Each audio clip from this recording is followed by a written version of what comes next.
and smarts. I want to be like, when we drive through on smarts, I must be like, dude, this guy was a shit guy, but he was also a brilliant general.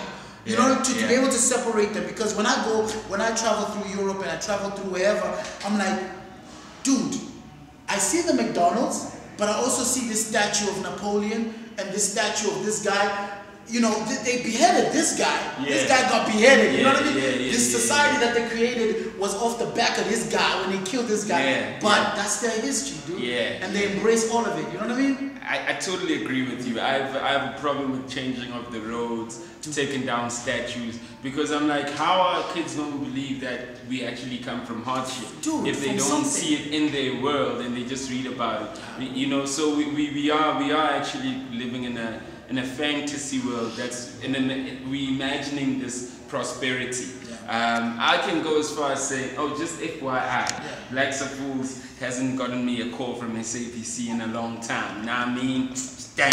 I try to see if I'm still cool, and I sampled the song, but they played it, so I think I'm back. We're back in the. Good? Okay. We could, you know, the guys. That one I knew that one was gonna get you into some shit. That's gonna do something. They were like, yo, why you start a site? I'm like, is that next? Yeah, they trying to see me on TV.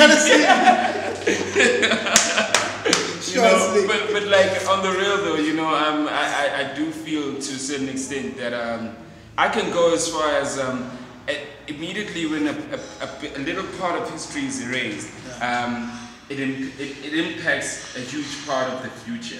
And I go with things as far as is it de Klerk, and de Klerk was his last South African president.